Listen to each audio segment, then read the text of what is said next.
You're around, huh? Can't see you. I'm going to unmute you. I can't unmute you. You're going to have to unmute yourself. Okay. So what time is it? And Betty's here. Hi, Betty. Boy, we had trouble with everything went down last night. Our technology went down. We were off the air. Good morning. Good morning. So, anyway, we begin our class with the blessing for the studying of Torah. Morning. Good morning. Baruch atah Adonai Eloheinu melech haolam asher kiddushanu v'mitzvotav asher kiddushanu v'mitzvotav v'tzivanu la'asok b'divrei Torah. Okay. So, this week's Torah portion, Yitro. Interesting. Even the name is interesting. Yitro. That's a proper name. It's in English we translate Yitro as Jethro.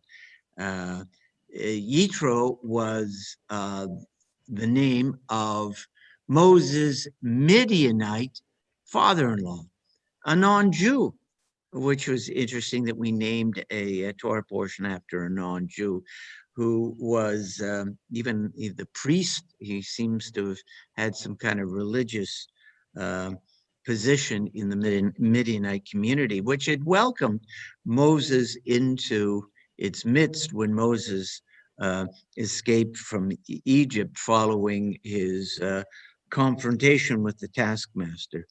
Well, this Torah portion is mainly known for being the first iteration of the Aseret Dibrot, that is the 10 statements, also known as the 10 Commandments.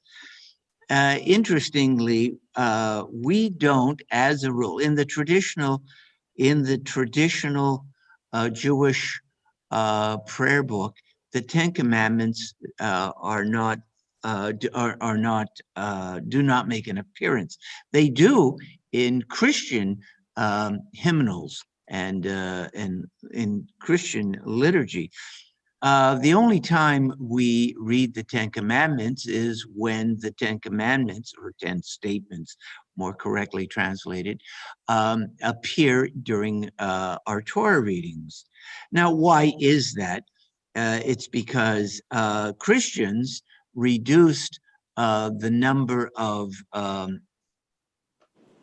commandments 10. They said, those Jews have 613 commandments, including all sorts of dietary restrictions, commandments about circumcision, commandments about the holidays, all sorts of things. Those are not binding on Christians, and therefore it's just the 10 big ones. And we did not want to give ourselves the impression that that all of Judaism and the many obligations of Jewish living were found in the 10 Commandments. So we were a little bit hesitant to put the 10 Commandments into our liturgy. It does make an appearance in the Reformed prayer book, but not in an official capacity, sort of as an afterthought. So anyway, the Aseret Dibrot, the 10 statements, as I said, appear twice. Once in the book of hi Marlene, glad you could join us.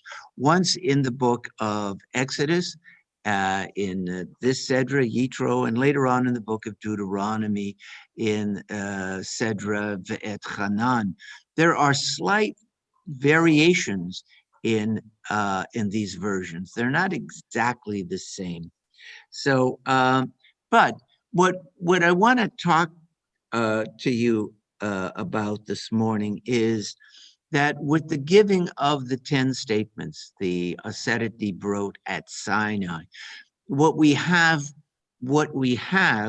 is an instance of God making a covenant, a brit with the Jewish people. God making a covenant. Now, this wasn't the first time that God made a covenant with humanity. There were this is the third time. There were two other previous instances in which God made a covenant with people, with human beings. The first was with Noah. You remember Noah and the flood and all of that, and characterized by the rainbow. The rainbow was the symbol of a covenant that God made with all of humanity. We Jews believe that there were 7 basic laws that were that befell or that constituted an agreement between God. Good morning. It's good to see your face there, Marlene. There were 7 basic laws that all human beings were to obey if they wanted to have a relationship with God. Now, the second instance of a covenant God made with people was with Abraham. Now, this would be specifically with the Jewish people. The Noahide covenant was made with all of humanity. The seven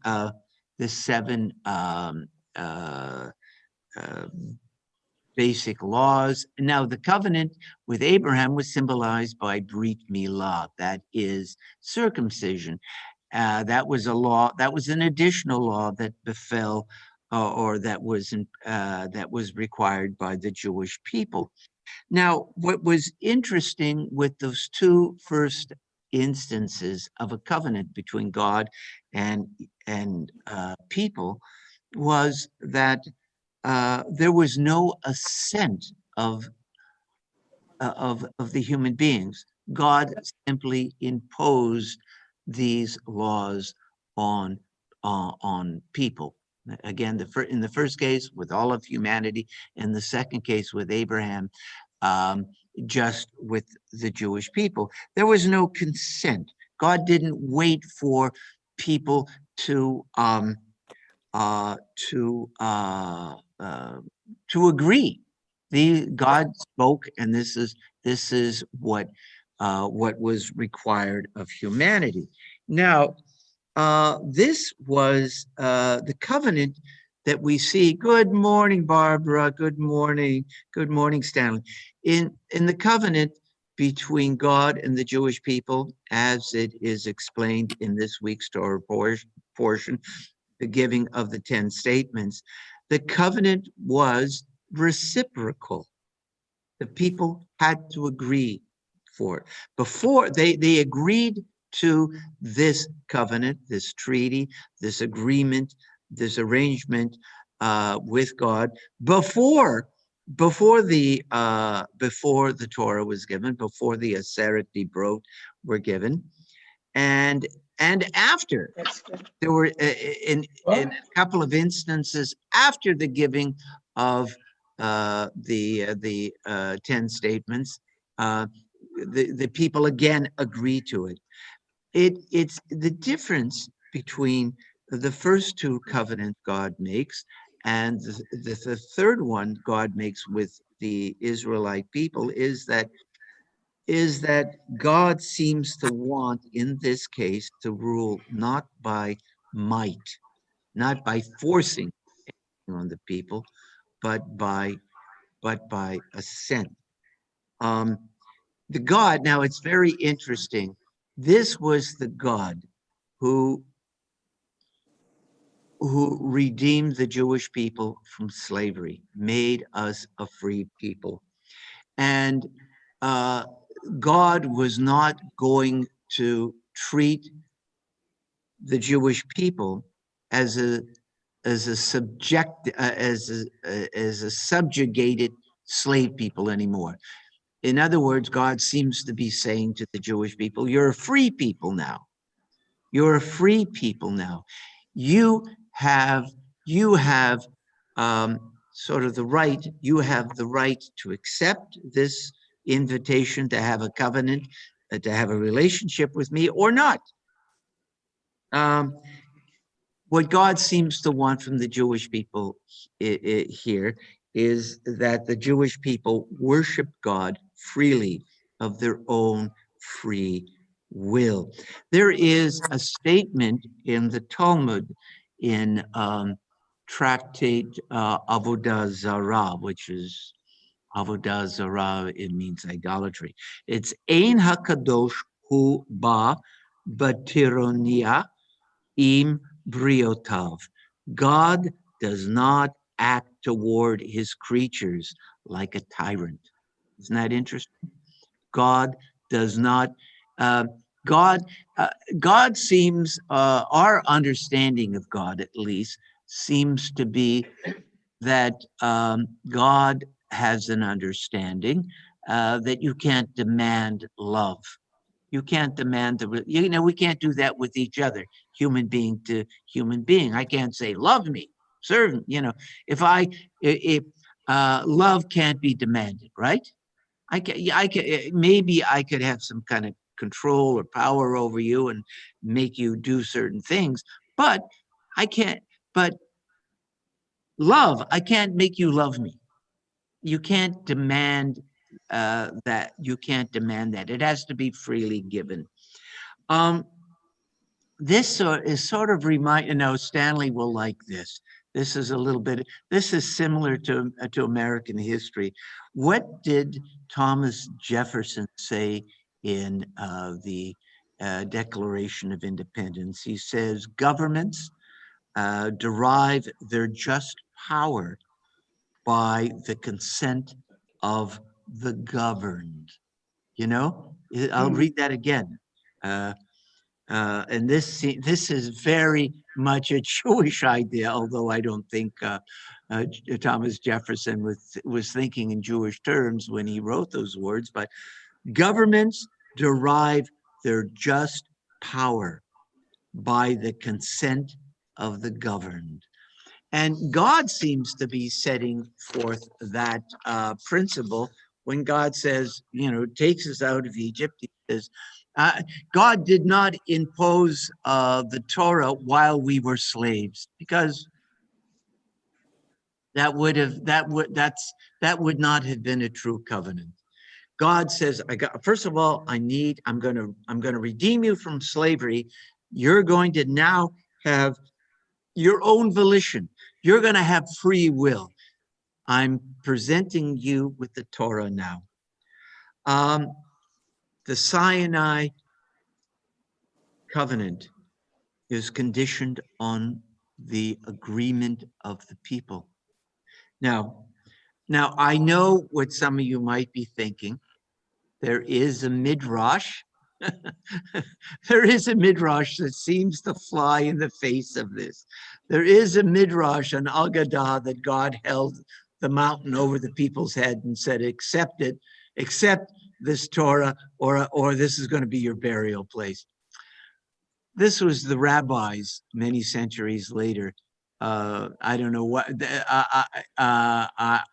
it's not in the text. It is that kind of coercion is not in the text. Now, let's see, as I said before, there were 3 instances in this Torah portion, or in the Torah, that where the people consent. 3 times the people consent to accepting the Torah. The first one is in, actually, I think it's next week's Torah portion, Mishpatim. So it's actually after giving the Torah, the giving of the Torah. Exodus 24:3. V'ta'anu kol ha'am yachdav v'yomru kol asher diber Adonai na'aseh vayeshev Moshe et divrei ha'am El Adonai. Now, this is what it says in English. All the people answered as one and said, all that God has spoken, we will do. Okay? This is the first instance in which the people say, okay, we all together, they answered, the entire people, we will do this. So there's really indicated here a choice. God offers, do you want to do it or don't? And then What, we this, say, was this after, this was before he gave the 10 statements? in this case, I would have to say it was after. After, okay. And then again, I'm sorry, that was, no, No. that was before. I'm sorry, Before. that one was before. That one is actually in this week's Torah portion. In Exodus 24:3, we read, Vayavo Moshe v'yisaper la'am et hakol et kol hadavar Adonai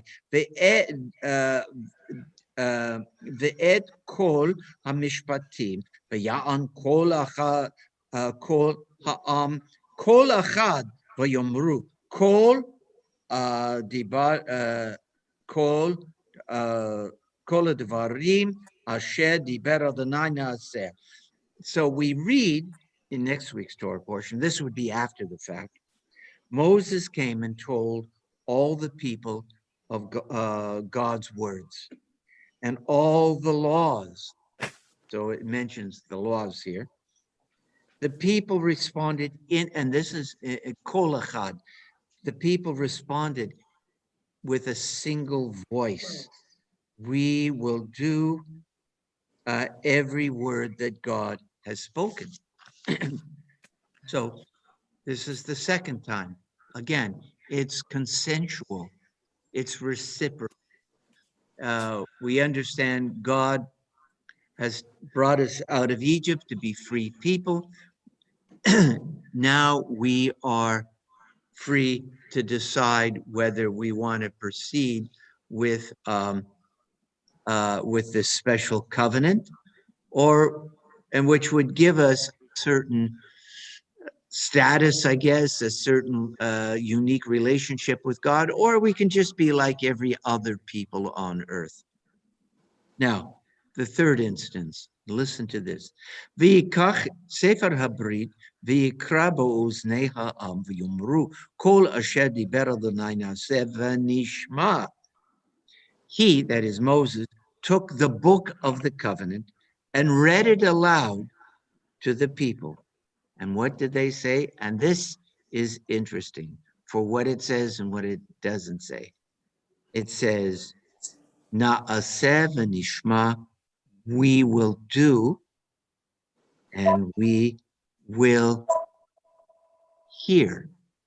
Now, nishma, the word nishma is interesting. The other two times, the word na'aseh, we will do, is mentioned. Na'aseh is mentioned here, but the other word nishma appears here and only here. And nishma comes from the word shema. You know what shema means? Shema Yisrael, hear. It means we will hear. It can also mean we will heed, we will hearken. And the word shema can also mean to understand. You know, we use that term in English. Like if I was talking to Betty, and I was explaining something that was very important, I would say, Betty, do you hear me? You know, of course she hears me. Of course she hears me. It's not there's nothing wrong with her hearing. What am I saying? Do you understand what I'm saying? Do you hear me? Are we connecting, right? We use, and you can use that, you can use the word to hear in Hebrew in exactly the same way. Shema Yisrael, understand, heed. It can also mean to obey. You know, what did your parents say? Do you hear what I'm saying? It doesn't mean, did you hear what I'm saying? You better do what I told you to do, right? That's what, yeah, go ahead, Marlene. How about to listen? It means to listen. Yes, to hear, to listen. And you know, we could kind of think about the difference between hearing and listening, right? That's why, I hear what you're saying. And yeah. but, But but am you I listen. listening? Am I listening to you? That's a different thing, right? Right? Right. Hearing and listening. Hearing is just my senses. Yeah, I hear the words, but listening, I'm It's a taking it to deeper, heart. it's deeper. It's a little deeper. So it means all of those things. So in the third instance, and this came after, and the 10 statements are given, but the people have got to accept them. They say, we'll do them and we'll understand. Now there are lots of discussions about the order of those words.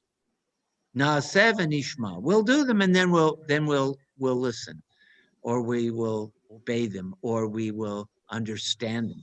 It mean all of those things. Well, wait a minute. Don't you have to understand something or hear it or before you do it? There's a lot of discussion about that. Um, uh, some people say, you know what? The first thing is in Judaism, we have an architecture of deeds, of mitzvot, of law. You can even call it law. And that's the first thing. It's not to understand it necessarily. It's not to, it is to do. Shmiya is a word for hearing or understanding. Asiyah, do. Jonathan Sachs, the late former chief rabbi of the British Commonwealth, makes an interesting point. He says, you know, Christians are very much into the shmiya. That is the understanding. They are theological beliefs. Shmiya leads to beliefs. We Jews are more about the asiyah, which is the deeds, doing. A great Reform rabbi, Abba Hillel Silver, said, "We are a religion of deed, not creed." You can argue with both Rabbi Sachs and Rabbi Silver a little bit on those, because we do have beliefs. We do have some beliefs in Judaism. We believe in God created the universe in one way or another. We believe in redemption. God redeemed us from Egypt. God redeems people. We do believe in revelation, that there is that God reveals the divine will to us in certain ways. We believe that we Jews have a special relationship with God. That doesn't mean we're better than anyone else, but we have a special destiny in history. So we do have, and we believe in one God, indivisible. So we do have some beliefs, but Rabbi Sachs makes an interesting point. He says, we Jews, we're all we all agree that the mitzvot are important. That is the first thing you do. Na'aseh, we will do. But we will often have different ideas about what the meaning of God is. What is the meaning of revelation? How does God reveal the divine will? We can argue among ourselves about some of those details. What we don't argue about is the fact that we are mitzuvim, meaning we are commanded. We have a structure by which we live. We have within the parameters of Jewish belief, and again, we do have some beliefs. We don't insist that everybody understand those Jewish beliefs in the same way. We don't have catechisms like the Catholics do. in Judaism, you have your philosophers, your very strict rationalists. You have mystics, Kabbalists. You have supernaturalists. You have naturalists. That's something we can discuss sometimes. You have poets. You have different expressions of Judaism. You have Orthodox, Reformed, Conservative, Reconstructionist. Oh, and we can argue among ourselves the best way to interpret those beliefs. But what unites us is our understanding that however you interpret those broad beliefs, those beliefs have to be expressed in real life, in deeds, in mitzvot. I don't care whether you're Reformed, Conservative, Orthodox, Reconstructionists. We believe that somehow the commandments have to be reflected in our interactions with each other. Now, notice something. You remember in that third one, I'm going to read it again. He, that is Moses, took the book of the covenant and read it aloud to the people, and they said, we will do and we will listen, hear all that God has declared. What is missing there? What is different from that third version of, the agreement that was found in the first two? I'm going to read the other ones. Okay. In the first version of their, agreeing to this, it says, all the people answered as one and said, all that God has spoken, we will do.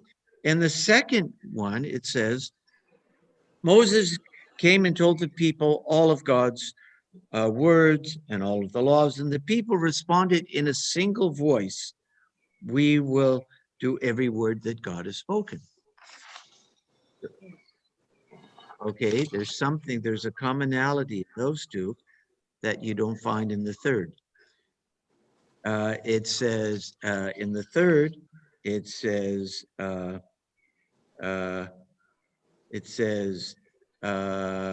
and the people answered, okay, I'm sorry. And it says, Moses took the book of the covenant and said in the ears of the people, and they say, and Vayomer, Yomer, Kol Asher Diber Adonai Na'aseh V'Nishma. He took the book of the covenant and he read it aloud to the people, and they said, we will do, and we will listen or understand or obey all that God has taught us. What's missing? How is that third version different from the first and the second version? What's missing? I think in the first two, we're going to go right into action. We're going to do it. Okay. Right away. Even if we don't really understand it or something. Mm-hmm. But I guess in the third one, we're going to. Oh, it says Na'aseh V'Nishma. It says we're going to do it also, but there's something missing. Okay. In the first version, it said all of the people. Yes, as a group. And then in the second version, it says B'kol echad, with one voice. Together, yes. In the third version, it just says, and they said, we'll do. They started thinking about it. Yes, but as individuals. Not because the collective isn't indicated in the third. The first one, it says all the people. It says kol ha'am. And then the second version, it says b'kol echad. And with one voice. In the second version, it just says they said. What's missing, conspicuously, what is missing is this idea that they all answered in the same way.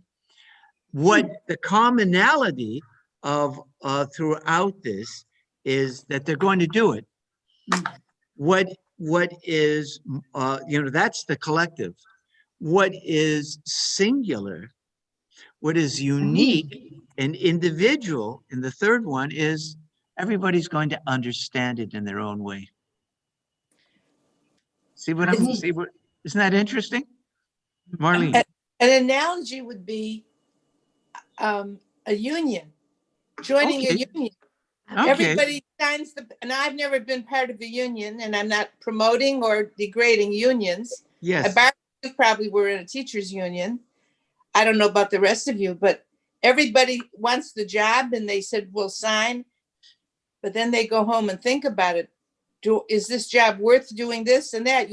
You start breaking it down, the ramifications of the good, the bad, and so forth and so Yeah. on. That's all I can think of. Or a Yeah. contract, a business contract. You sign because it sounds great. But wait a minute. Did you think of this? Did you think of that? So it's that's how I look upon that. I mean, it's quite different, of course, but they had no choice. I think they had to go. you know, There wasn't a choice. in the recent, we have this debate, I think, in America. It's as old as America itself. And that is, what is the balance between community, nation, being one people, being able to act collectively at sometimes for the common good, and that being balanced with the rights of the individual, and that's the debate that goes on in America. And it's, maybe it's a debate within just humanity in general. When the country's at war,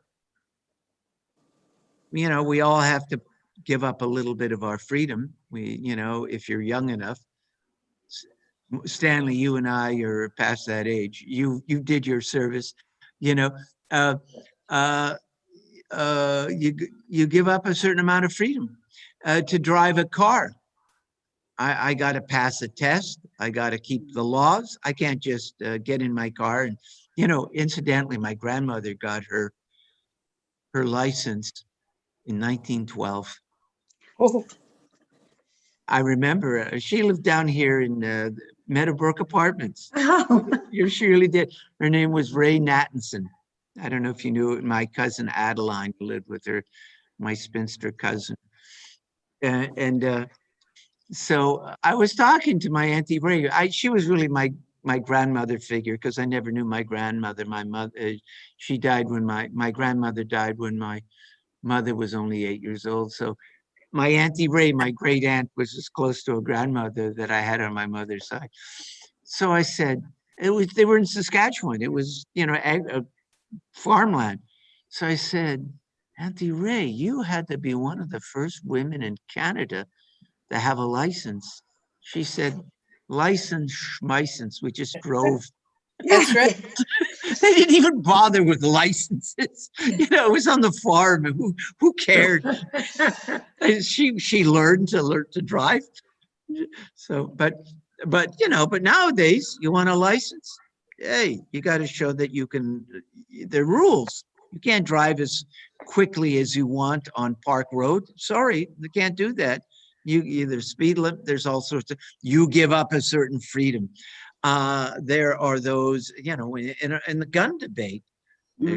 I have a right to have a gun, and some people say, but do you have a right to have an automatic weapon with 300 rounds of ammunition that you can discharge 100 bullets in a minute? That's a killing machine. Do you have that right? Should you not have that goes on. But the thing that we agree on in Judaism is we have laws. We have mitzvot. We have now we do argue we do argue among ourselves as to what mitzvot, what laws to emphasize. The Orthodox often, our criticism as Reform Jews of the Orthodox is, you guys are so crazy about things like kashrut.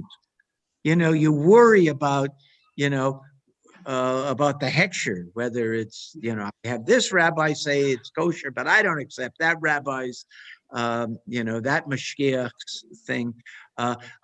We look at Israel and we say, you know, the Orthodox worry about the flight patterns over Ben Gurion to Ben Gurion Airport. They want them changed so they don't go over a cemetery, because 30,000 feet up, someone who is a Cohen, you know, who's never supposed to step in a cemetery, even though he's 30,000 feet up above a cemetery. Now, maybe they should change the flight patterns. We Reform Jews go, oh my God, come on. What do you have? In Israel, you've got poverty in Israel. You've got government corruption in Israel. You've got all sorts of things. Those are the things you ought to be worrying about as rabbis. Why are you worrying about, they're worrying about shidels, you know, coming from India. You know, you're not supposed to use, they're not supposed to use any item that was used by pagans. Well, what if that poor woman in India who donated her hair to make a shidel for an Orthodox lady in Mea Sharim? What if she was a Hindu? Oh, can't you? And we go, oh, you go, Vault, come on. Is that and we go, we Reform Jews, on the other hand, we're not so good about, and their criticism of us is, hey, you guys are not strict enough about kashrut and Shabbat and the holidays. Some of it is valid, we should be, but we come back and we say, listen, we took our Judaism down to Birmingham, Alabama. You didn't see too many Orthodox rabbis supporting the civil rights movement. It was mostly Reform rabbis and Reform Jews who went down to those places. We were emphasizing, we weren't emphasizing so much kashrut, and did I wait till 3 stars come out on a Saturday night before I went to the movies? We said, no, that's not to say. Now that could be a bit of a cheap shot, because I'm sure there were some traditional Jews who were, you know, supporting the civil rights movement. But by and large, let's face it, there were liberal Jews like us, Reform Jews like us, who said, what is my duty as a Jew? What's more important? Is it having 2 sets of dishes, or making sure that there's justice in the world? I think both are right to some extent. You know, we Reform Jews should be more attentive to ritual law and some of those things. But I think we have an argument too. But nishma, shmi'ah, understanding. We're all on the same page in our agreement that we have to be active. We have to find ways to be active, to put our Judaism to work in the real world. How we do that, is more of an individual thing. You know, we will argue among ourselves. So, okay. Naaseh was the collective. Nishma is more of like the individual. Any comments? Well, I think we emphasize the collective, you know, on our holidays, you know, coming together.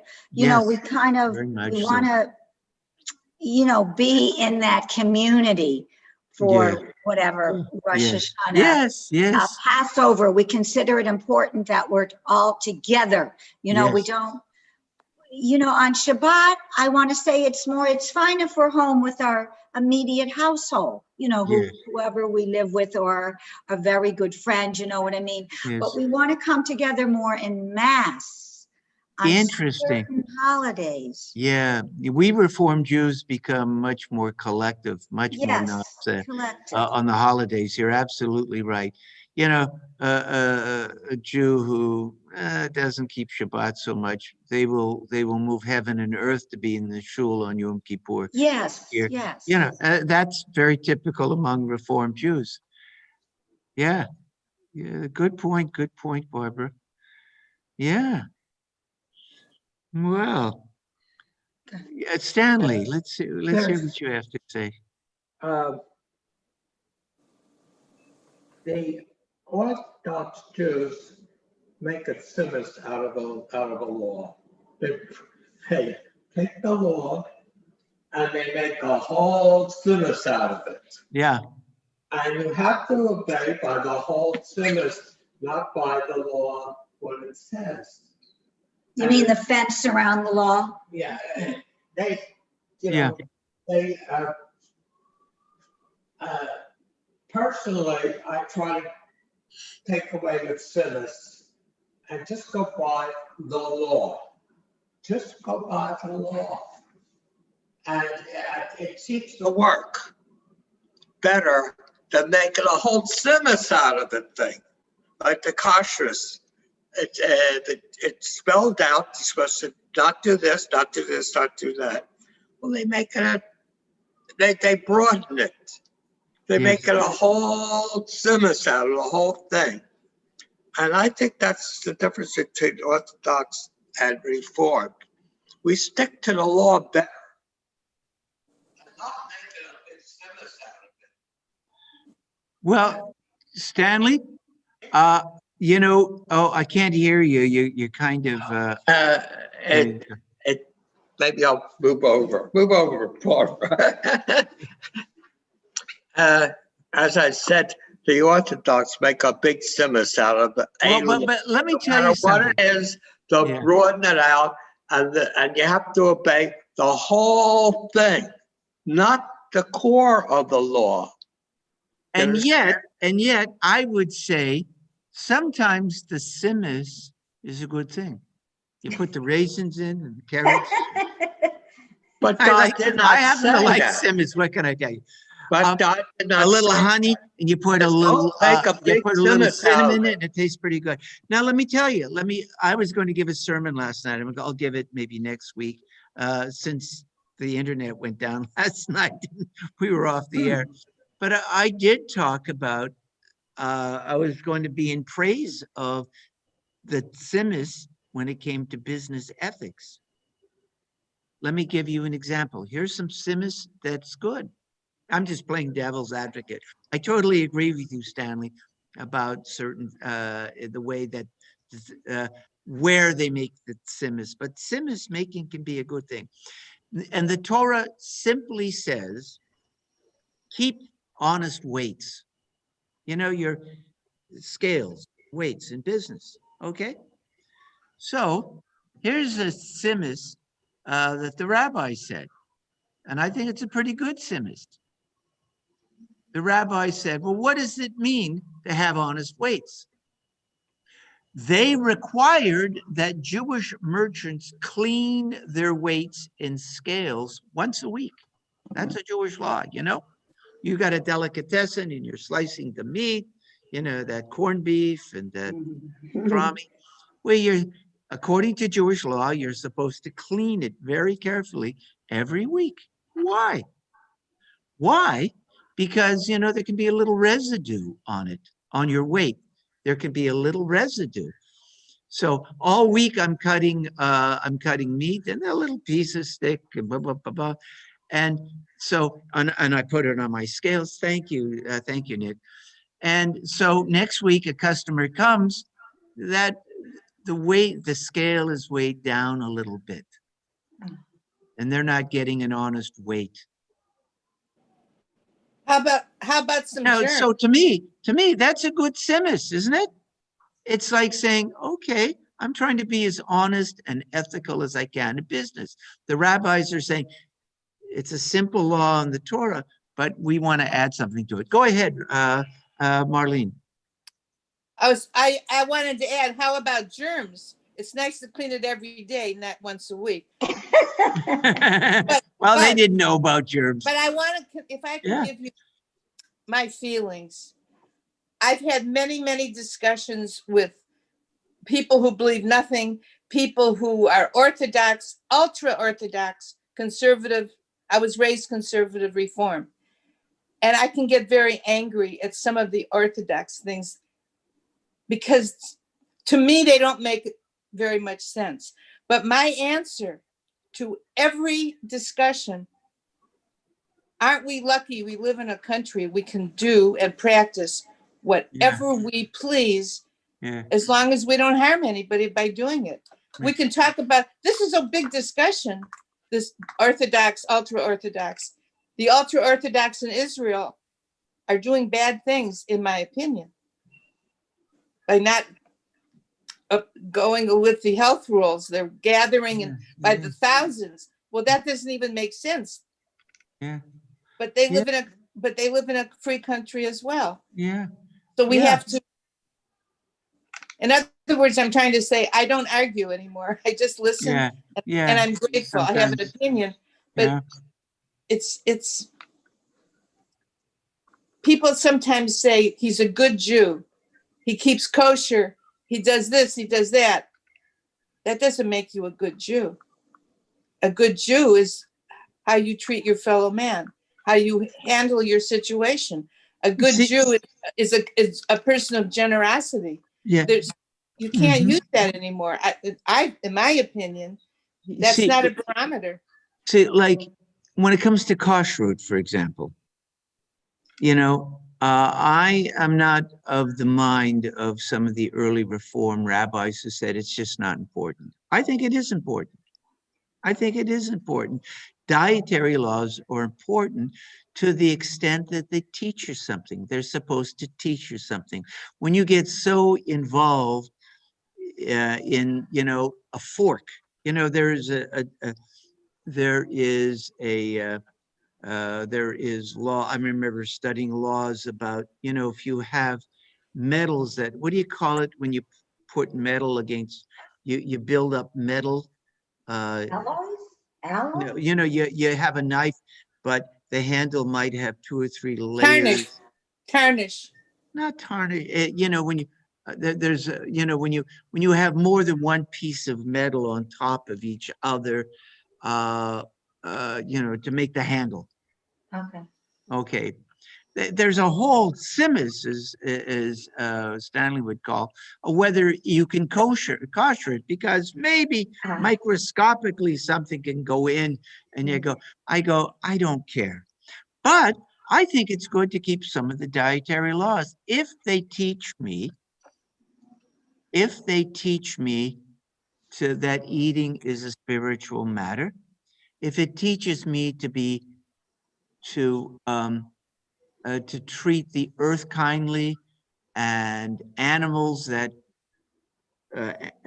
whose products I might use, to treat them more kindly, to treat the people who work to bring me my food, if it makes me conscious of social justice and the environment and all of those things, then it's done its job. You know what I mean? Then it's a good, and I think it is good. And there's a certain discipline, you know, to look after my body, because that's part of being a Jew. But I can get so detailed oriented about things that really don't teach me very much. I am one who thinks that kashrut is a good thing if it raises your consciousness. Sometimes it does. For some people, it does. For some people, it doesn't. For some people, it's just, you know, kind of an obsession. I don't know what it's for. Yeah. Yeah.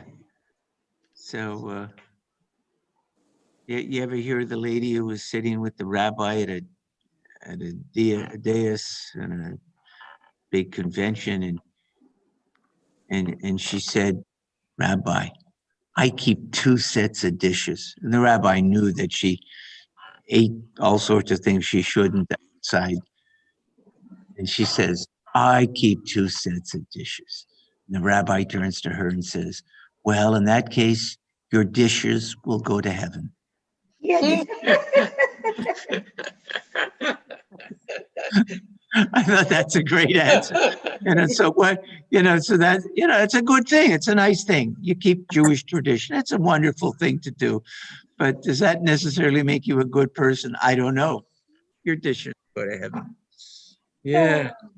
Okay. Oh, just a question. We have a few minutes before we're okay. I'm going to bring up something, but go ahead, Stanley. What soured me with the Orthodox in New York, my family was Orthodox. So I went to the Orthodox synagogue with them. And during the service, of course, the women were in the back and the men were in the front. Well, right in the middle of the service, one of the women walked out. She wanted to tell her father something. Well, they stopped. They stopped. And they start screaming at this woman. Mm. And the woman starts to scream back. And they're having a tremendous, right now it's Shabbat. And they're screaming at each other. You've lost the whole point, guys. You've lost the whole point of what it's about. All I wanted to do was tell my father something. Yes. Because I'm leaving. I wanted to, no, go back. Go back. To That me, soured me really on the Orthodox. They take it to such crazy, they're trapped in their own religion. They're absolutely trapped. No, I'm not trapped in Reform. I'm not trapped in Reform. Nobody gives a darn if I have a cheeseburger every day. Really, nobody gives a darn. How do you spell your last name? I'm taking notes. You eat cheeseburgers? No, I don't eat cheeseburger. But if I ate cheeseburger every day, nobody would care. But Stanley, with the Orthodox, how do you spell Stanley? It's a sin, and you're going to hell, whatever the place is. I've done this to and you some have of no you. freedom. When I walk in, no freedom. In Reformed, you have this wonderful freedom. Yeah. To do what And you here want, I am and as collectively we do things together. And as a Reform rabbi, I say, take a look at the dietary laws. Choose some of them. If they raise you up, know them, understand them, study them, take them to heart. And if there is something, if there is something that grabs you, do it. Make it part of your. I know. I had when I was teaching, I did a book about teaching kids born bat mitzvah. About the mitzvah, I call it living mitzvot. Living mitzvot. It's living is a gerund. You should live your mitzvot, and mitzvot are living things. And when it came to kashrut, I said, what I want you to do for a week is this. I want you to keep kosher style. Just try it. Just try it. I want you to say a motzi before every meal and stay away from pork products, shellfish, and cheeseburgers just for a week. And think before you eat. And is it making you closer to God? Is it making you closer to the Jewish people? Does it make you feel a little different from the other kids? Maybe you're at school. And then to keep a log. And then at the end of the book, I have them do a bunch of things like this. And at the end of the book, I say, okay, among the dietary things that you did, among the kosher things that you did, what do you think you're going to integrate into your life? Some kids said, you know what, I'm going to keep kosher style on Shabbat. Okay. They make Shabbat. They're going to and they're not going to keep 2 sets of dishes, obviously. Okay. I'm just not going to eat pork products, Rabbi. Okay. I'm going to say a motzi before I eat. Okay, do something. Why are you going to do that too? How is that going to affect your life? Because I want it to be meaningful to them. Do something. I would argue, and I would argue against people who say, I don't have to do any of that. I say, you don't have to do any of it, but do you know it? Have you tried it? Nas said, did you try it and then understand it? Something, did something stick? I have a question I want to ask you. This is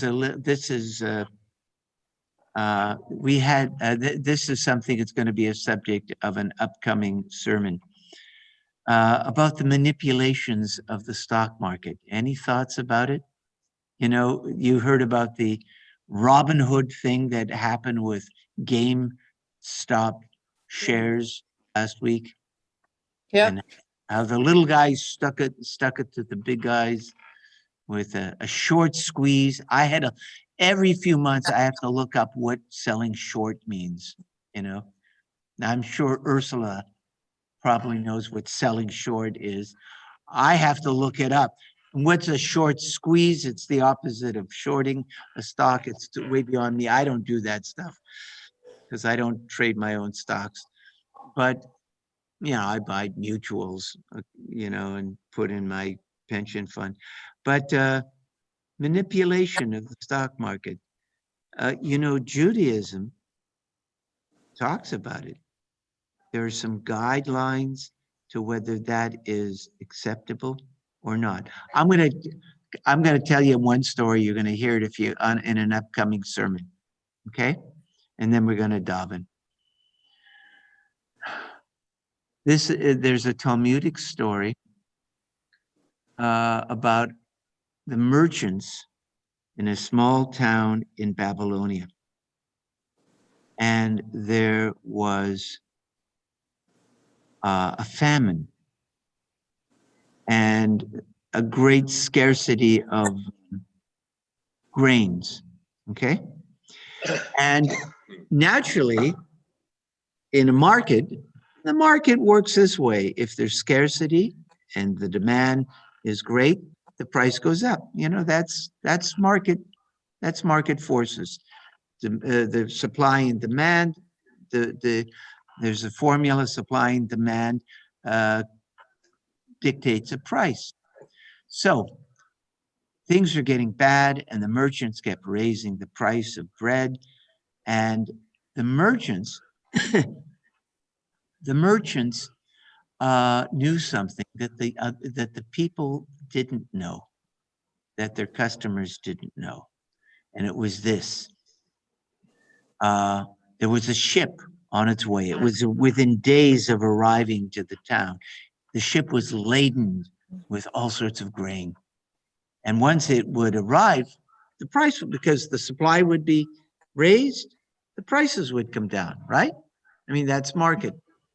And of course, they kept this to themselves. They didn't tell anybody. And they jacked up the prices, and people were impoverished. They got them to sell all sorts of very expensive items. When the rabbis got word of this in the town, they retroactively canceled all of the transactions. And they told the merchants, you have to give back the money to the customers. Inside trading. It was a classic case of inside trading. And the rabbis, based on principles coming out of Torah, said, no. Normal, you know, they didn't say, you know, that they didn't say it was against the law to have a normal, you know, normal fluctuation in the market. That happens. But inside trading, a step too far for Judaism.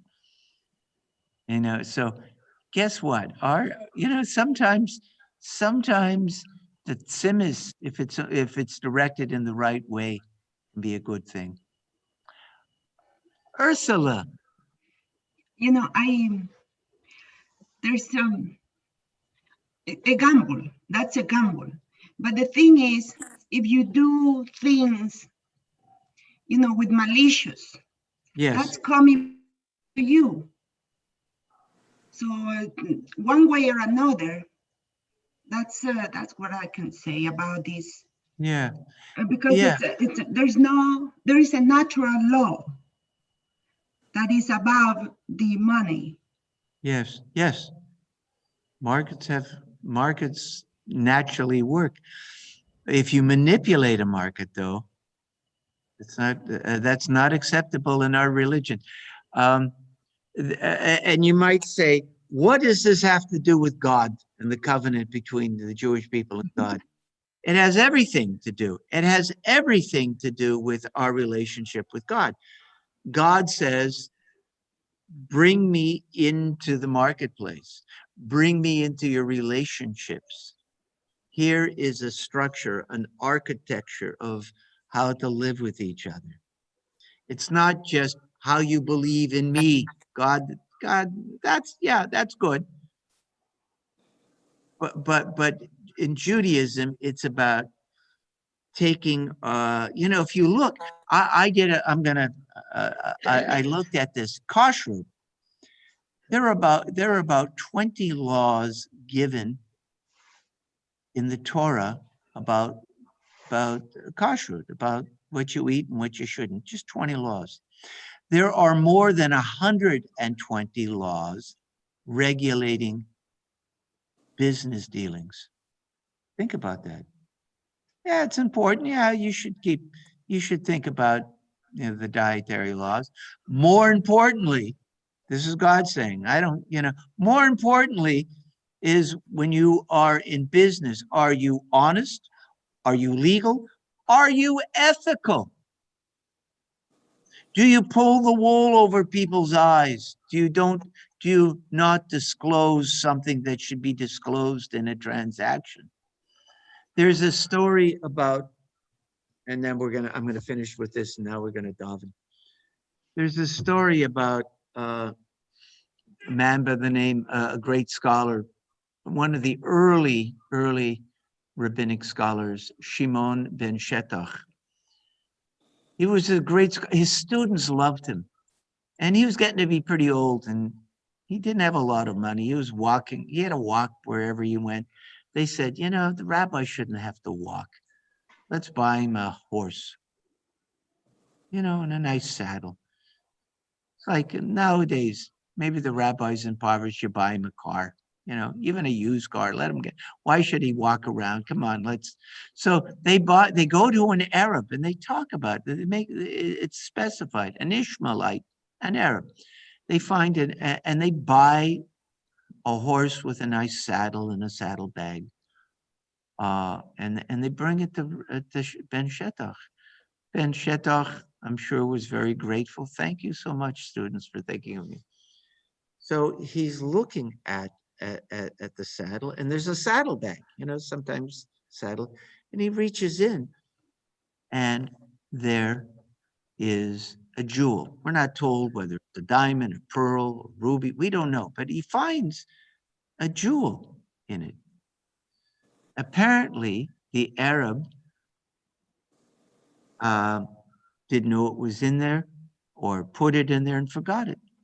By law, by Jewish law, when I buy a horse and a saddle, if there's something in the saddlebag, it's mine. If I buy a piece of land from you and there's a treasure buried in the backyard and I find it, you can't come to me after the sale and say, hey, I didn't know about it, right? That is the law. But what did Ben Shetach do? He returned the jewel to the Arab. He said, he did not intend to sell me this. Even though I'm not required by the law, to return this, it's not right. This was a mistake. He had no intention of selling me this. So, that's kind of a simus too, but a good simus, I think, and a good example of how we should conduct ourselves. Okie-dokie. You ready to daven? Yeah. Right word. Rabbi, can I say one thing? Sure. I've been in international business for 43 years before I retired. Yep. And 90% of it's by a handshake. Yep. And it seems to be that there's an unwritten law when you deal internationally, that if you become a thief, you're ostracized by everybody else. Yeah. I'll give you an example. Somoza was the dictator of Nicaragua. He came out. So you're right. You're right, Nicaragua. Yeah. He said, only my ships could dock in my ports, and everything had to go into my warehouse. And that was one of the downfalls of Somoza, for the simple reason that all the shipping companies said Okay.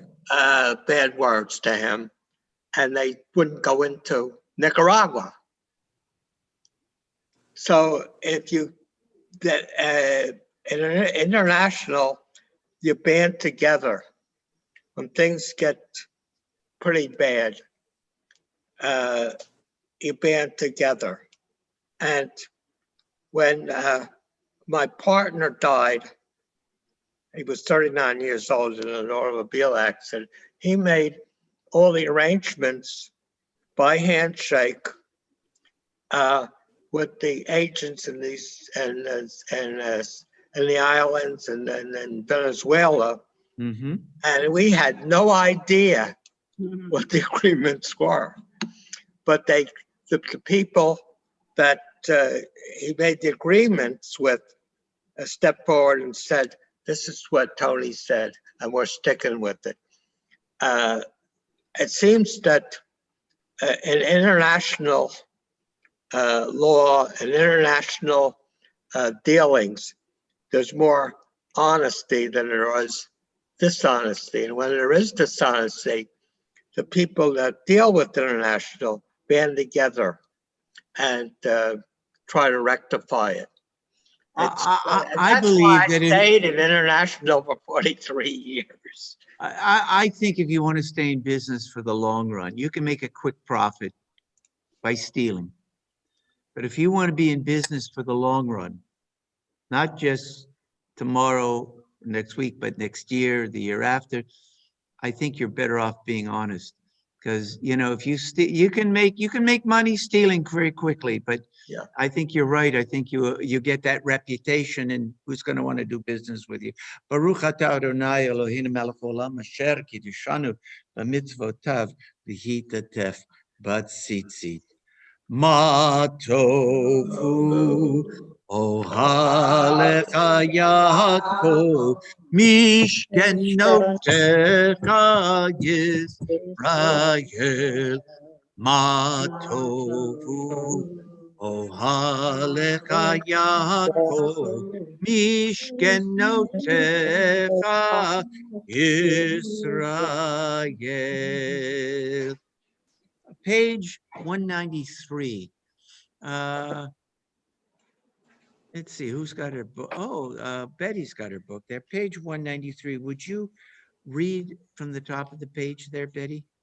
193. 193. May the one whose spirit is with us in every righteous deed be with all who work for the good of humanity and bear the burdens of others, and who give bread to the hungry, who clothe the naked and take the friendless into their homes. May the work of their hands endure, and may the seed they sow bring abundant harvest. Very good. Let's go back here. Let's sing a couple of Zmirot. Page 188. Hine matovu manayim shevet achim gam yachad. Hine matovu manayim shevet achim gam yachad.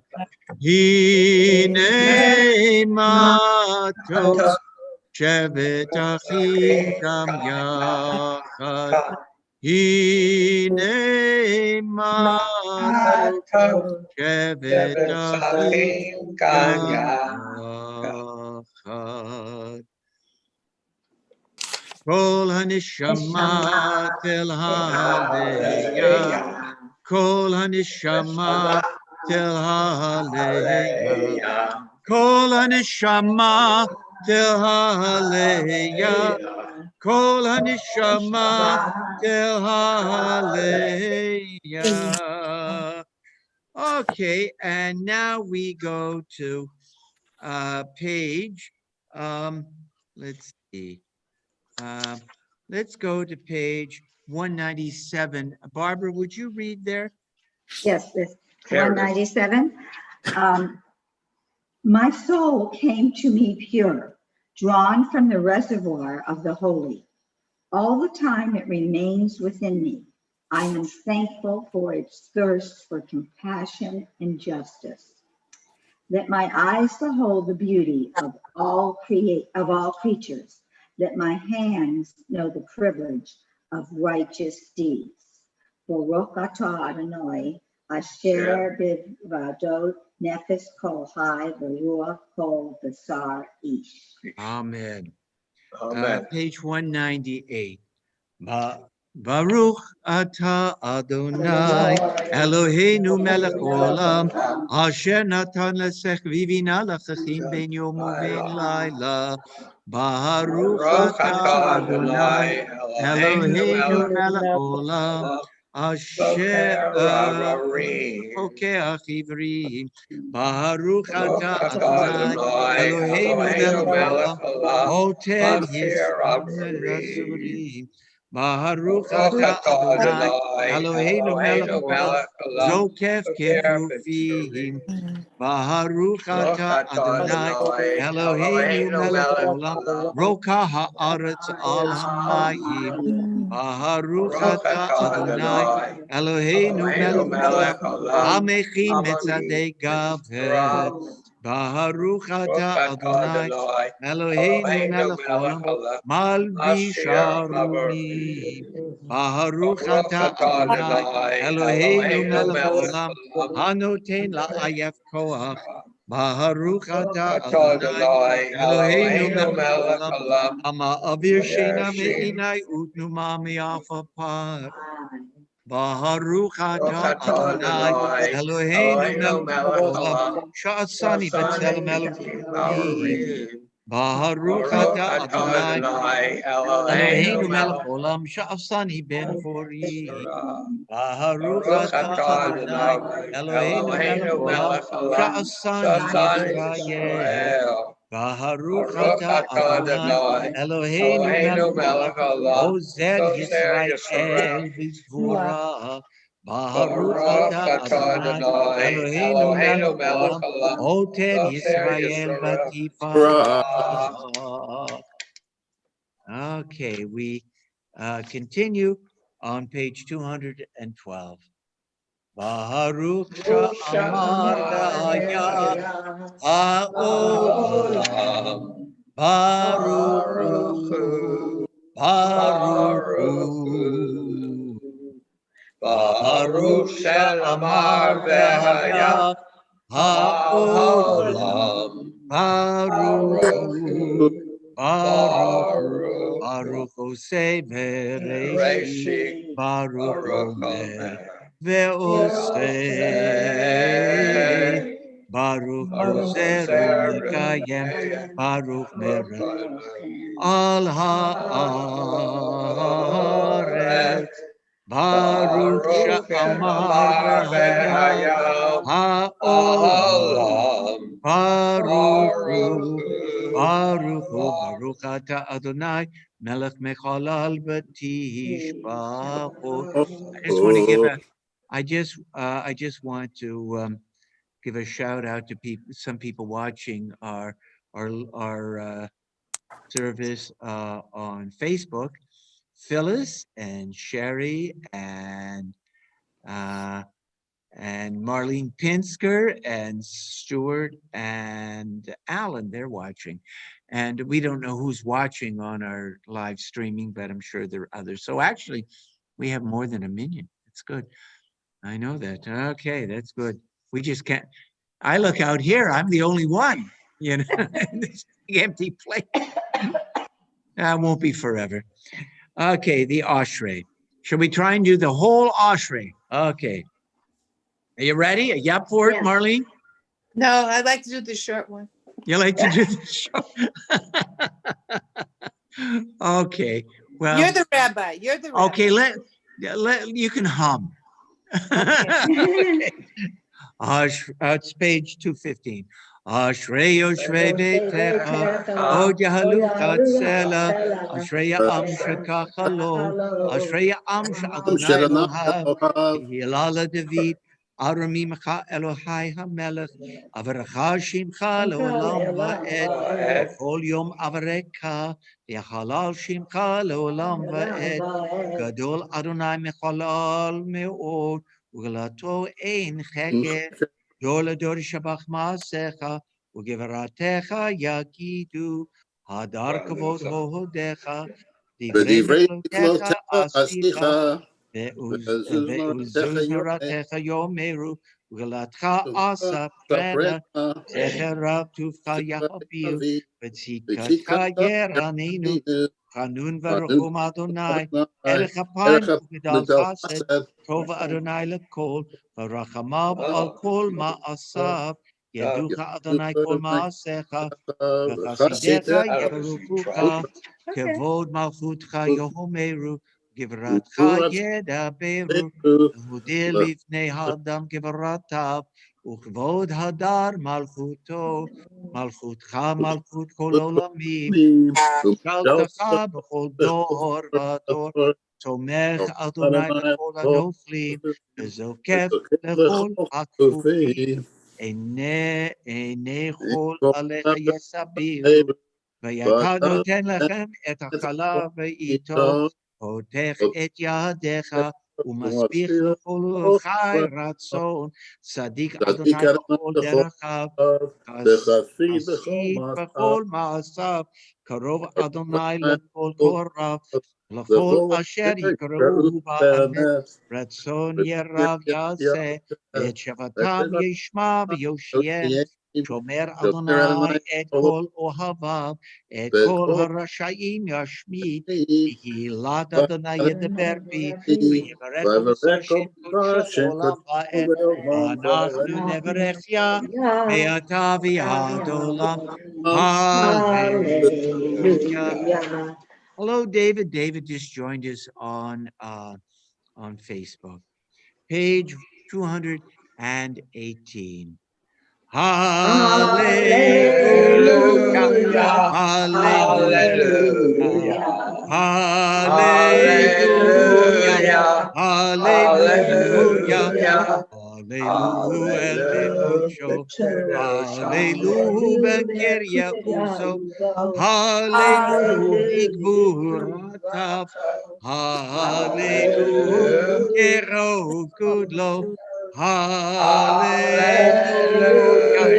Hallelujah.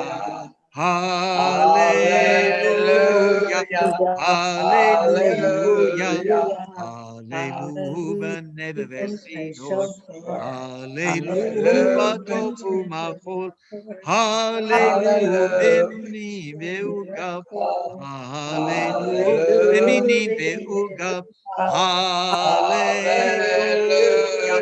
Hallelujah. Hallelujah.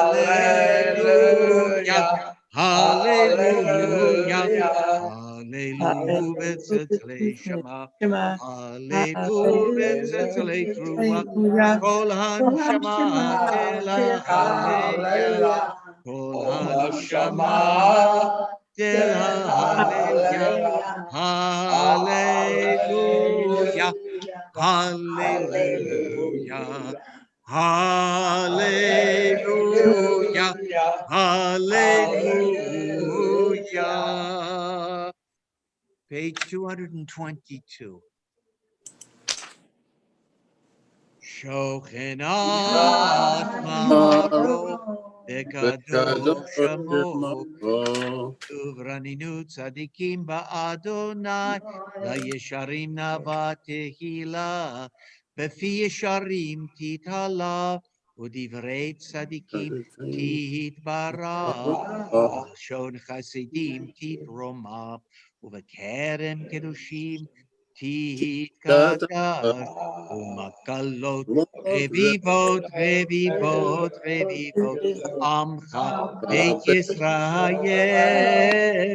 ומקלות רביבות, רביבות, רביבות, עמך בית ישראל. ברינה יתפאר שמך מלכנו בכל דור ודור. ברינה יתפאר שמך מלכנו בכל דור.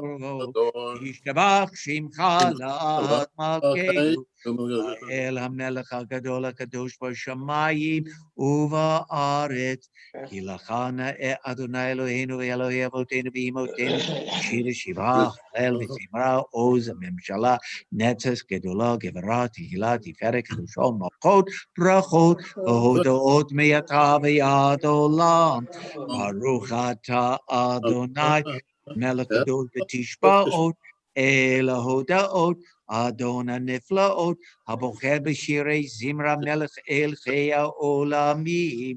יתגדל ויתקדש שמי רבה, מה דברך חירותי וימליך מלכותי, בחייכון וביומכון, ובחייך בית ישראל. בגולה, בגולה, ובזמן קריבים ארוך, אמן. יהי שמי רבה מבורך, בעולם ומעלמא, יתברך, יתברך, וישתבח, יתבר ויתרומם ויתנשא, ויתהדר, ויתעלה, ויתעלה, שמי דקודשא בריך. מכל ברכתה ושירתה, תושבחתה ונחמתה, דביירן ויעלמה וימרו. אמן. לי, לי,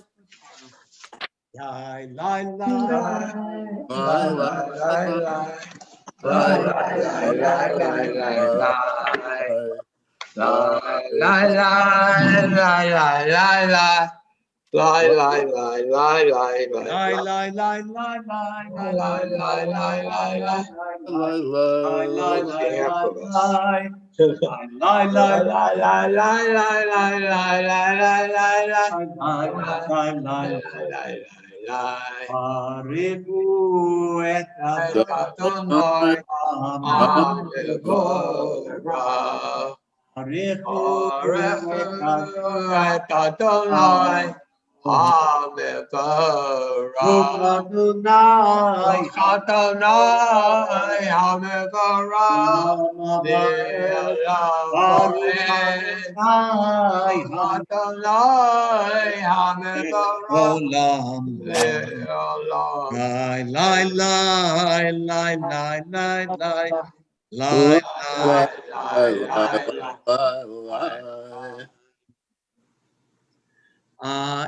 page 229. In the beginning, together. In the beginning, even then, a new light was sown for the righteous. Promise that your light would become a catalyst, first for order and then for hope. Author of language and light, help us to use words as you have. Cast light into dark waters and draw out justice. Baruch atah Adonai Yosef. והררנו בתורתך, ודבק ליבנו במצוותיך, ויחד לבבנו לאהבה ולרע את שמך, ולא נבוש ולא ניכחם, ולא ניכשל לעולם.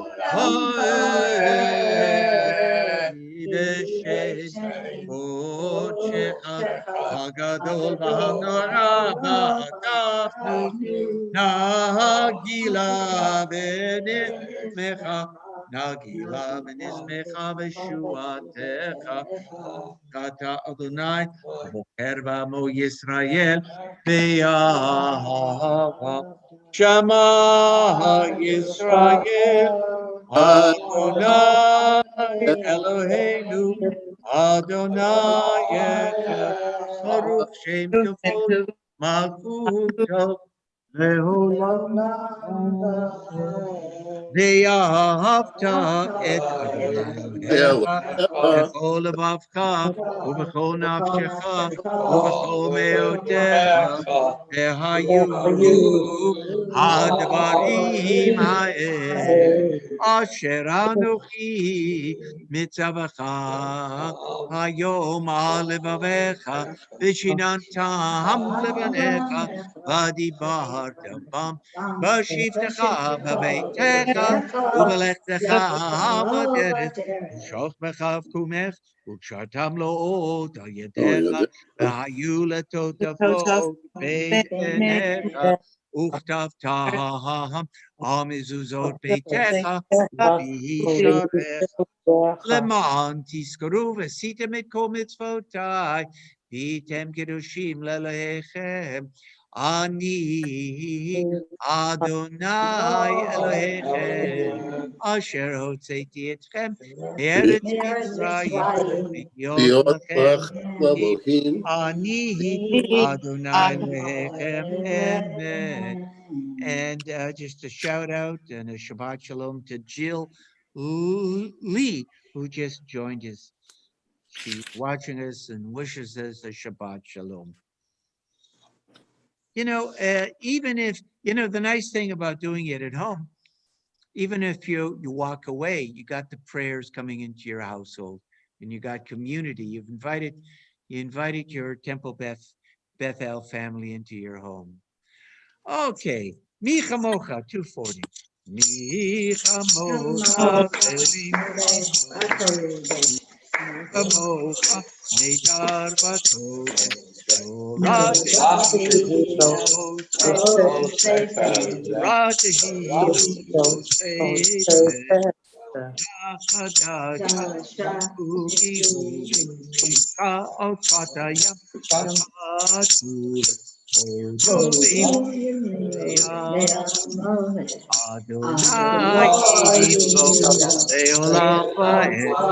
Ur Yisrael, Uma B'Ezrat Yisrael, Uftei Inumecha, Yehuda V'Yisrael, Go Aleinu, Adonai Tzvot Shemo, Kedosh Yisrael, Baruch Ata Adonai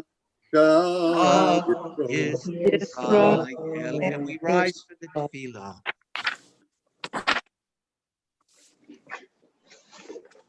Okay. He didn't say tefillah. 44. Baruch atah Eloheinu,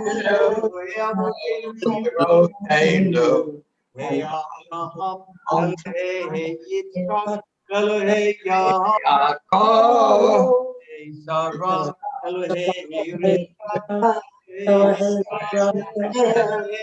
Leah, Ha'el HaGadol HaGiborah, El Elyon,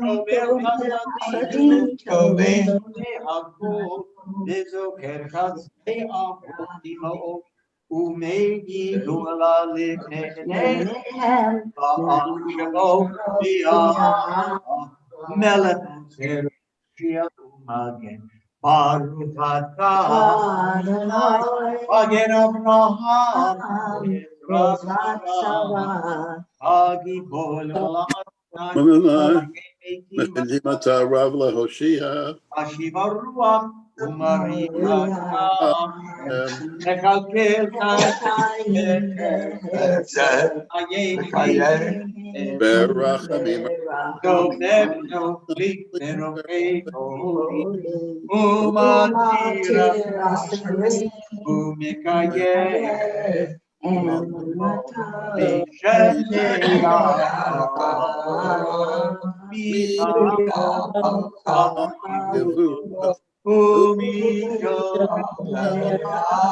מלך ממיט ומשעיה ומצמיח ישועה.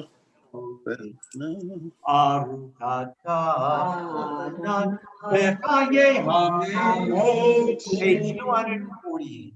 Negadesh Chimcha Bolam Kashim Shama Kishimoto Bishme Maro.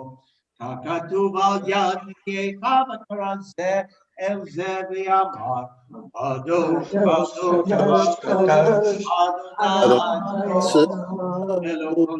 וכל הארץ כבוד. Adir Adireno Adonai Adonenu Ma Adir Shimcha B'Kol Haaretz. Baruch Nai Mim Tov.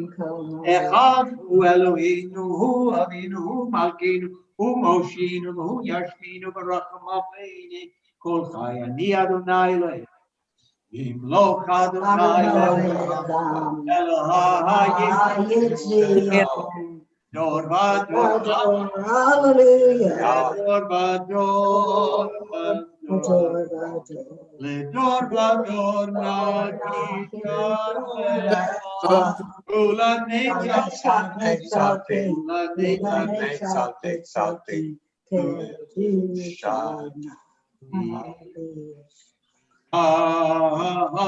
Eloheinu Pino Luya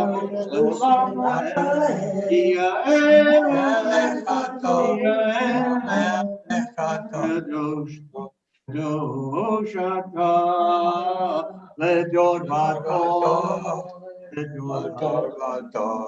Dor Vador Nagishar Ula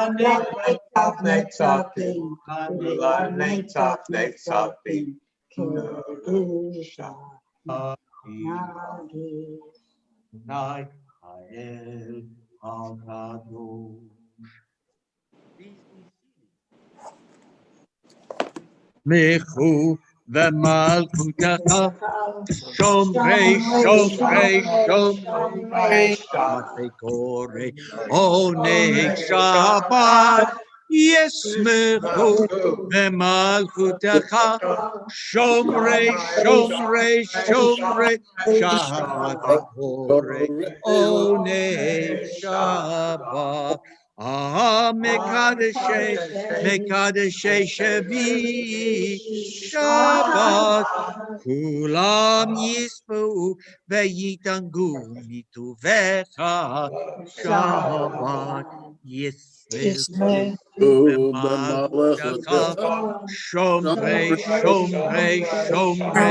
Shabbat Oneg Shabbat Bashvi Ratzita bo Kidashto Shabbat Kemdat Yaminoto Karata Shabbat Yismechu Shomrei Shabbat Oneg Shabbat Yismechu v'malkutecha Shomrei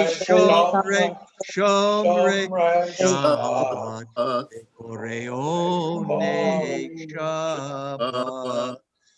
Shabbat Shalom, Michael, and Shabbat Shalom, Cappy, who have joined us for our service as well.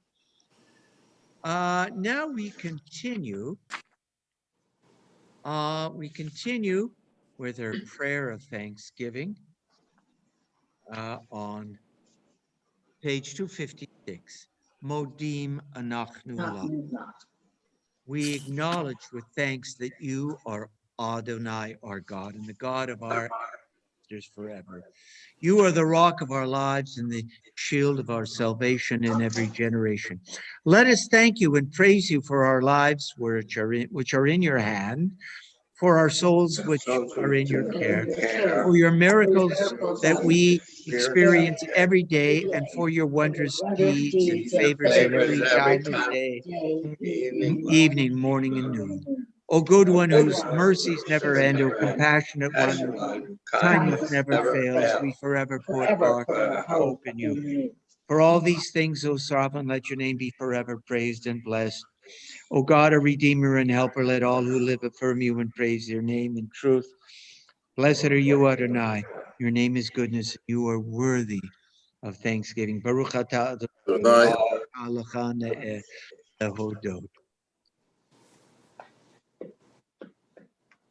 258. Sim shalom. Sim shalom. Sim shalom tova uvracha. Sim shalom tova uvracha. Ken v'chesed v'rachamim aleinu al kol Yisrael amecha. Barcheinu avi. Barcheinu yotzreinu kulanu ke'echad ve'or paneh. Sim shalom. Sim shalom tova uvracha. Sim shalom. Shalom tova Bracha. uvracha. Adonai amevarech et amo Yisrael be'ava shalom. Now, the rabbis of old said, don't make your prayer kavua. Don't make it just, by routine. Add something new to every time you pray. Bring something of your own heart, your own life. Prayer. I just got some notes down from some stuff from the from the Hasidic tradition. Prayer is the voice we hear when we listen to what the universe is saying to us. God sings within us when we cease to think of ourselves. Think about that. God sings within us when we cease to think about ourselves. Looking for an answer? The prayer is our question. In order to hear the answer, we must stop praying sometimes and listen to the voice within. You pray, and then you got to stop. You become silent. You silence, after you pray, silence your vocal cords. And of course, you got to silence your mind. And you shema, shomea, you listen. God sings through us when we stop thinking about ourselves. There is an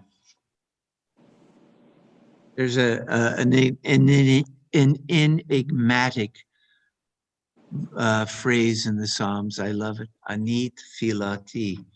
I am my prayer.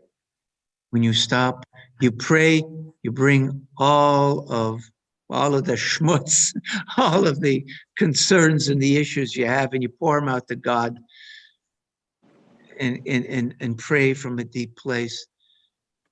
And you ask God for what you would want. It may not come out that way. It may not turn out that way, but you ask God for whatever you need or you think you need.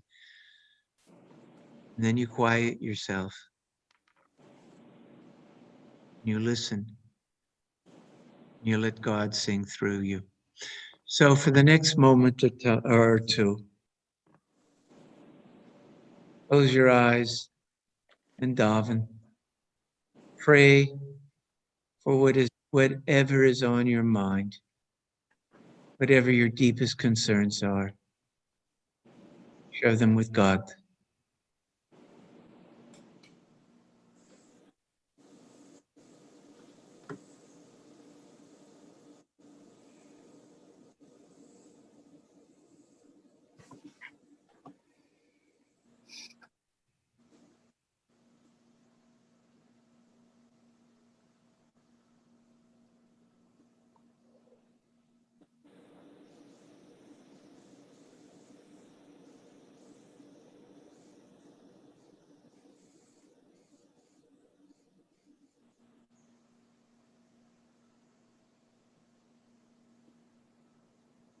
And at some point, let your prayer go and listen. Silence your mind and listen with your entire being. When we cease to think of ourselves, God sings through us, and we, with our entire being, become our prayer.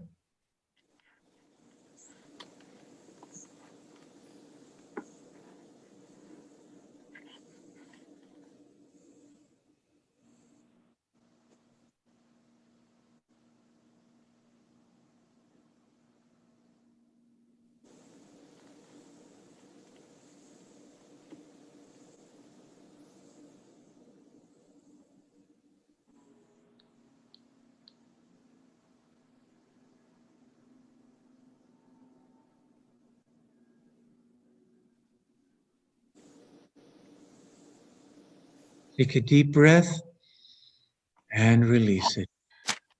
Oh, say shalom bimromav, uya say shalom aleichem, eyal kol Yisrael, v'imeru, amen. Ya say shalom, ya say shalom, shalom aleinu, v'al kol Yisrael, ya say shalom, ya say shalom, shalom aleinu, v'al kol Yisrael, v'imeru, amen.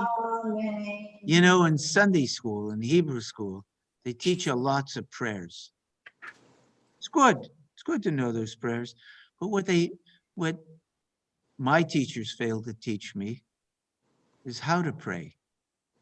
You know, how to pray. There's a difference just between mouthing the prayers and actually praying. And what we just did was pray. You know, that to me is what it's all about.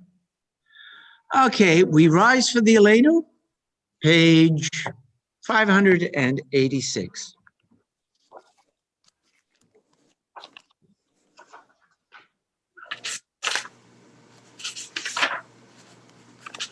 Aleinu l'shapeach l'dom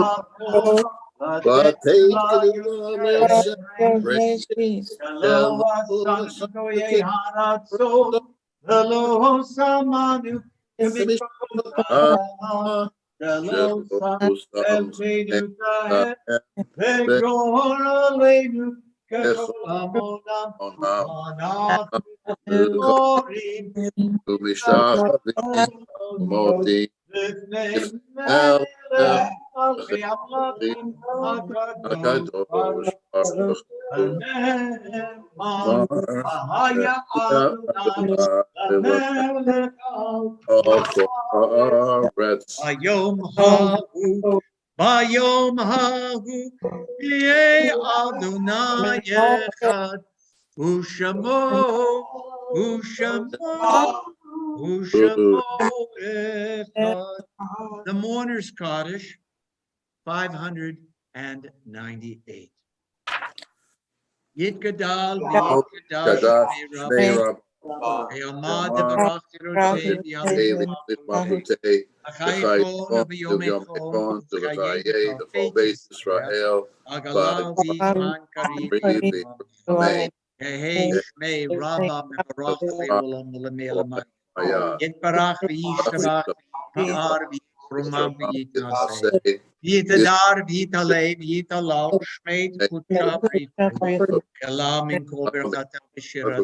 Yushbachata v'nechamata dam yaran v'yalma v'yirah. Yehei shlama rabba shamay. V'chayim aleinu v'yal kol Yisrael. O say shalom v'romav. Uya say shalom. Aleinu v'yal kol Yisrael v'imru. Amen.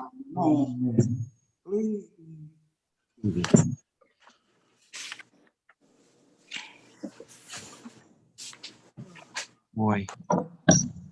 Oh. Yom Zel Yisrael Ora V'Simcha Ora V'Simcha Shabbat Menucha Yom Zel Yisrael Ora V'Simcha Shabbat Shalom Shabbat Menucha. That was some good davening. It was beautiful. Really Good. enjoyed it. Yeah. With Kavanah, Alan. That's right. You know what's, yeah, you can mumble the prayers. Sometimes you just gotta, I like some of the Hasidic teachings about, you know, what the Baal Shem Tov and Levi Yitzchak and Nachman of Bratslav, what they taught. They were those people really got it. You know, so you don't say all the prayers, you don't say them exactly the way they are supposed to be said. Do your best.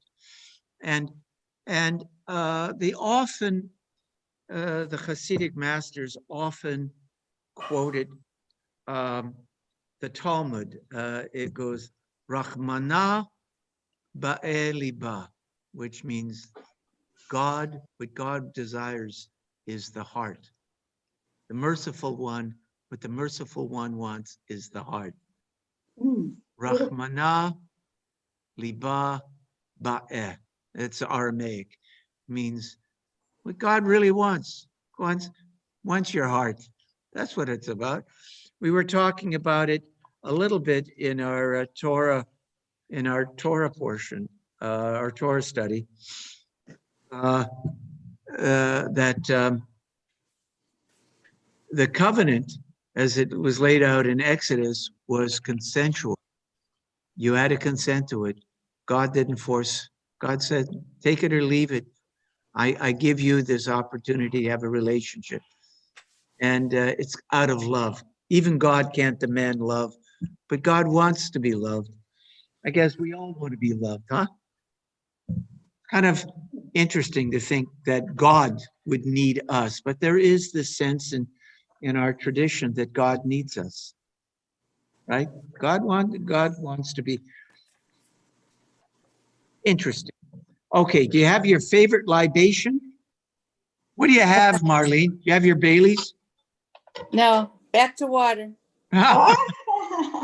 He's going to turn it into wine. Just some, you know, No, we're going to just, you know what I've done over the years at Passover? You know, for the plague of Dam, blood, I have poured a little red dye into a glass, and I hold up a pitcher of clear water and I go, watch kids. And I pour it in and pour it into clear water and up comes red. It's a good trick. That's a good one. I'm going to add that to my bag of tricks. And they go, but you didn't really do that, did you? They're never quite sure. Nice cup. That's all right. Oh, I know it's just a trick, is it? Okay. Baruch atah Adonai Eloheinu melech haolam borei peri ha'gafen. Amen. Just good old Manischewitz concert. I don't want anyone to think that I finished all the Baileys. I have a lot of it, but it's a little early. If you want to take a nap, maybe. No naps, just No, quiet. we don't care, you know, we don't care whether you're drinking Baileys. What we do care is that you didn't bring enough for everyone. That's what we care about. I haven't buy some. We could have a drive-by Kiddush next week. Well, actually, next Friday night, 6 o'clock, we're gonna have a service in the parking lot. So we're gonna have our 7:30 service. Ira up in Maryland is watching. Hey, Shabbat Shalom, Ira. If Ira is watching, Cheryl might be watching also up in Columbia, Maryland. Is last night's problem fixed? because I think we fixed it. You know, I didn't- sometimes the no, it Comcast, wasn't Facebook. I or- don't know what our streaming has to do with Wi-Fi. I could not, I tried to just go through, when our streaming went out, our streaming is working now. When our streaming went out, I couldn't get, I thought, well, I'll just run it through, I'll run our service through Facebook. Didn't work. I couldn't get onto the synagogue Facebook page on my own data. Right. I set up I was broadcasting on my own, but nobody was watching. You need We have Wi-Fi. 300-400 people watching Friday nights now. Oh, wow. Really a shame. And so we had people had dedicated things. Somebody had dedicated some beautiful flowers in memory of her grandmother, and we couldn't show them. And we were really sad. And I had a Jim Dandy sermon I was going to give. It was the best. I always tell people if they miss services, you weren't there Friday night? That was the best, and I make it up. It was the best sermon I ever gave. And because my other ones weren't all that great, right? No, but last night it was late, but I saw it. Yeah, well, we got on. What Nick did, he went to the chapel for some reason, and he unplugged the internet, waited 10 seconds, replugged it, and we got on not just the internet, but we got on our streaming toward the end of services. I'm sure nobody was, you were watching. Yes, Hardly I anyone was. else was. Yeah, Barbara Dratkin with me, we were watching, and then we were saying, oh, it's late. It's late. What happened? So anyway, we do our best. The Cantor, and you know what it was like? In the old days, every little town had an AM station. It was 10,000 watts. It only went, 10, 15 miles. And the poor guy at night, had the night shift, who spun the records, and he had to do the news and the weather, and he had to do the advertisements for the little hardware store down on Main Street. And it was dark out, and he had no idea whether anybody was watching or listening. He was out there, you hear these guys from that era, they're talking, I don't know if anybody was even listening, and I had to be. So that's how we felt last night. Okay. Baruch atah Adonai, Eloheinu melech haolam, Moitzi. hamotzi lechem min haaretz. Amen. Amen. And Phyllis Cohen says, great Torah. That's what she said. Nice call. Phyllis, Shabbat Shalom. Okay, everybody, enjoy Shabbat. Weather's getting nice. Relax. Relax.